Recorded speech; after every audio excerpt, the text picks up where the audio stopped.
सभी शिक्षक साथियों को मेरा नमस्कार।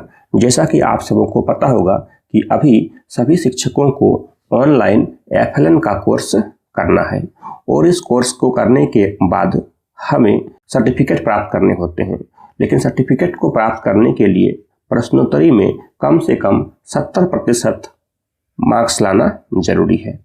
तो बहुत सारे शिक्षकों को ये मार्क्स लाने में कठिनाई होती है और इसी को ध्यान में रखते हुए मैं आज का ये वीडियो आपके सामने रख रहा हूँ। इस वीडियो में प्राथमिक कक्षाओं में बहुभाषी शिक्षण के अंतर्गत प्रश्नोत्तरी में जो भी प्रश्न आते हैं उन सभी प्रश्नों का उत्तर का संकलन किया गया है। इस वीडियो में मैं आपके सामने कुल 40 प्रश्नों पर चर्चा करूंगा। यही 40 प्रश्न आपको पूछे जाएंगे। तो 40 में से 20 प्रश्न कोई भी हो सकते हैं और इसलिए वीडियो को स्किप ना करें बल्कि शुरू से लेकर के एंड तक जरूर देखें। तो चलिए हम लोग प्रश्नोत्तरी को शुरू करते हैं। पहला प्रश्न देखिए, शिक्षण कार्य में L1 का प्रयोग करने से, और इसका सही उत्तर क्या है? अब देखिए, इसका सही उत्तर है बच्चों को सभी विषय समझने में मदद मिलती है। अगला प्रश्न है, इनमें से सही कथन है, और इनमें से सही कथन कौन सा है? उसका उत्तर आप देखिए, भाषाएं परस्पर एक दूसरे से मिले जुले रूप में ही विकसित होती है। अगला प्रश्न है, बहुभाषी शिक्षण के संदर्भ में निम्न में से गलत वाक्य चुने, और इनमें से गलत वाक्य कौन सा है? इनमें से गलत वाक्य है, अलग अलग भाषाओं को कक्षा में जगह देने से बच्चों के सीखने पर नकारात्मक प्रभाव पड़ता है। अगला प्रश्न देखिए, अगला प्रश्न है, इथोपिया के भाषा संबंधी मॉडल के अध्ययन से निष्कर्ष निकलता है कि, और इसका सही उत्तर कौन सा है? इसका उत्तर है मातृभाषा के अध्यापन से बच्चों ने सभी विषयों में बेहतर प्रदर्शन किया। अगला प्रश्न देखिए, असम में चाय के बगीचे में काम करने वाले आदिवासी समूहों के बीच की भाषा को कह सकते हैं, क्या कह सकते हैं? इसका सही उत्तर है लिंक भाषा। अगला प्रश्न देखिए, प्रथम भाषा L1 से तात्पर्य है, तो प्रथम भाषा L1 से क्या तात्पर्य है? तो उसका उत्तर है बच्चे की समझ की भाषा। अगला प्रश्न देखिए, इस कोर्स में हमने यह सीखा कि, इस कोर्स में हमने क्या सीखा? इसका उत्तर है जिन क्षेत्रों में बच्चों की भाषा को शिक्षण का माध्यम नहीं बनाया जा सकता वहां बच्चों की भाषा का कार्य नैतिक तौर पर मौखिक प्रयोग करना चाहिए। अगला प्रश्न देखिए, अगला प्रश्न है, भाषा अंतर्निहित निपुणता का सिद्धांत किसके द्वारा दिया गया था? और इसका सही उत्तर है जिम कमिंस। अगला प्रश्न देखिए, अगला प्रश्न है, गलत कथन चुने, और इनमें से गलत कथन कौन सा है? इनमें से गलत कथन है मातृभाषा में अध्यापन से बच्चों को अन्य सभी विषयों को सीखने में कठिनाई होती है। अगला प्रश्न देखिए, आरंभिक वर्षों में बच्चों की शिक्षा का माध्यम उनके घर की भाषा ही होनी चाहिए क्योंकि, और इसका सही उत्तर है भाषा सोचने समझने व सभी विषयों को सीखने का आधार है। इसी प्रकार हमारा अगला प्रश्न है, सीखने की प्रक्रिया में ज्ञात से अज्ञात या परिचित से अपरिचित की ओर बढ़ना चाहिए, यह बात आई है। यह बात कब आई है? तो यह बात आई है NCF 2005 में। अब देखिए अगला प्रश्न क्या है? अगला प्रश्न है, रोजमर्रा के जीवन में हम में से अधिकतर लोग कैसी भाषा का प्रयोग करते हैं? और इसका सही उत्तर है मिली जुली भाषा। अगला प्रश्न देखिए, अगला प्रश्न है, बहुभाषिकता का अर्थ है, तो बहुभाषिकता का क्या अर्थ है? उसका सही उत्तर है किसी व्यक्ति का 2 या 2 से अधिक भाषाओं का प्रयोग करना। इसी प्रकार अगला प्रश्न है, निम्न में से कौन सा बच्चा सबसे अधिक मुश्किलों का सामना करेगा? और इसका सही उत्तर क्या है? रमेश, जिसके घर और समुदाय में सब भोजपुरी बोलते हैं और कक्षा में अंग्रेजी भाषा का प्रयोग होता है।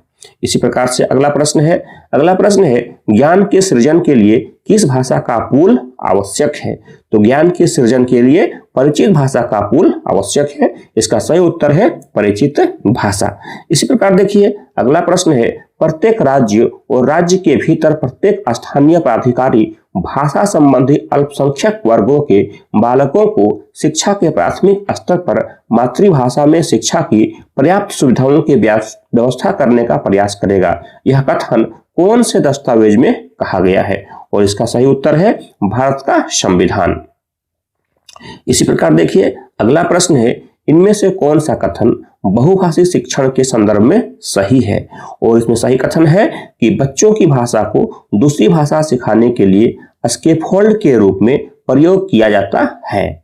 अगला प्रश्न देखिए, अगला प्रश्न है बहुभाषी शिक्षण के लाभ में शामिल नहीं है। तो कौन सा शामिल नहीं है लाभ में?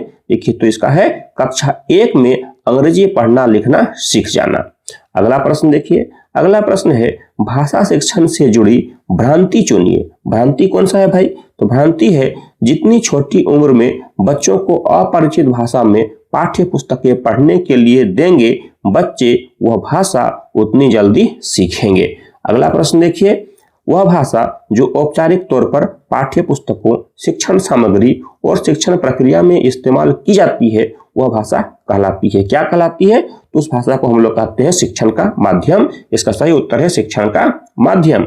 अगला प्रश्न देखिए, अगला प्रश्न है प्राथमिक स्कूलों में लगभग 25% बच्चों को आरंभिक वर्षों में गंभीर चुनौतियों का सामना क्यों करना पड़ता है? और इसका सही उत्तर है पहला, घर की और स्कूल की भाषा में अंतर होना। इसी प्रकार देखिए अगला प्रश्न, शिक्षण कार्य में L1 का प्रयोग करने से, तो शिक्षण कार्य में जब L1 यानी लैंग्वेज 1 का प्रयोग करते हैं तो क्या होता है? इसका सही उत्तर है बच्चों को सभी विषय समझने में मदद मिलती है। उसके बाद अगला प्रश्न देखिए, भारत की जनगणना 2011 के अनुसार भारत में कुल कितनी मातृभाषाएं बोली जाती है? और इसका सही उत्तर है 1369। अगला प्रश्न देखिए, अगला प्रश्न है भारत में हुई 2011 की जनगणना से यह बात उभर कर सामने आई कि, और इसका सही उत्तर कौन सा है? इसका सही उत्तर है अधिकतर लोग एक से अधिक भाषाएं बोलते हैं। अगला प्रश्न देखिए, बहुभाषिकता का अर्थ है। तो बहुभाषिकता का क्या अर्थ है? इसका सही उत्तर है किसी व्यक्ति का 2 या 2 से अधिक भाषाओं का प्रयोग करना। अगला प्रश्न देखिए, अगला प्रश्न है निम्न में से कौन सा बच्चा सबसे अधिक मुश्किलों का सामना करेगा? और इसका सही उत्तर है रमेश, जिसके घर और समुदाय में सब भोजपुरी बोलते हैं और कक्षा में अंग्रेजी भाषा का प्रयोग होता है। इसी प्रकार से हम लोग अगले प्रश्न की ओर चलते हैं। अगला प्रश्न है कोर्स में वारली पेंटर की कहानी देने का उद्देश्य क्या है? और इसका सही उत्तर है कि आवश्यकता अनुसार एक से अधिक भाषाओं के उपयोग के बारे में बताना।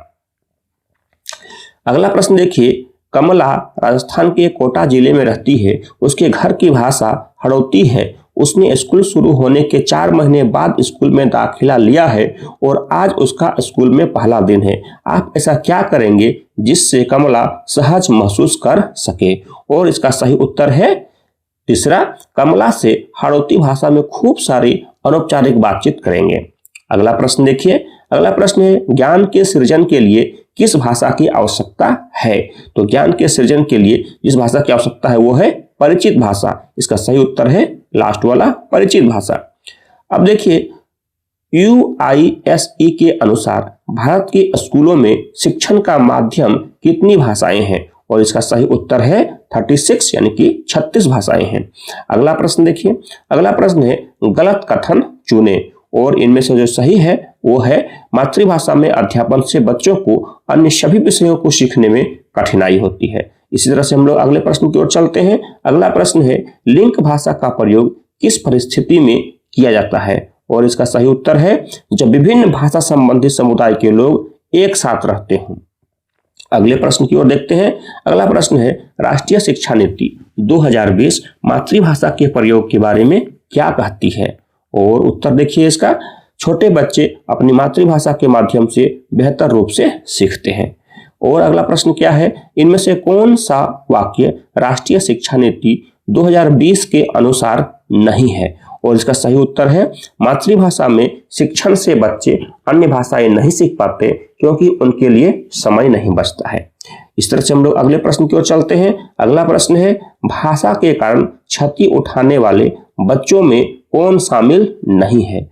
और इसका उत्तर है अंग्रेजी माध्यम में पढ़ने वाले बच्चे जिनके घर में अंग्रेजी भाषा का माहौल है। अगला प्रश्न है प्रथम भाषा L1 से तात्पर्य है। तो प्रथम भाषा L1 से तात्पर्य है बच्चे की समझ की भाषा। अगले प्रश्न की ओर चलते हैं। अगला प्रश्न है ज्ञान के सृजन के लिए किस भाषा का पूल आवश्यक है? और इसका सही उत्तर है परिचित भाषा।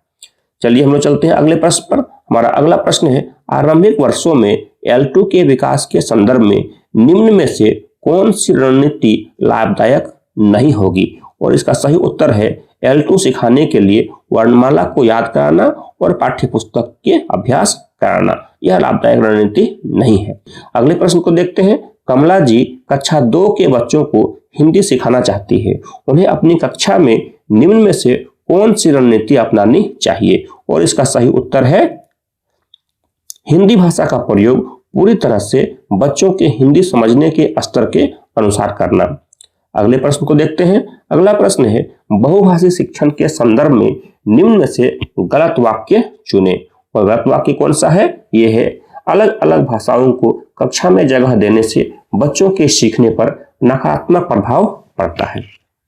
तो इस तरह से हम लोगों ने सभी प्रश्नों को देख लिया। अब सभी प्रश्नों को हम क्या करते हैं? सबमिट करते हैं, और सबमिट करने के बाद हमें मार्क्स मिलेंगे 20 में पूरे 20।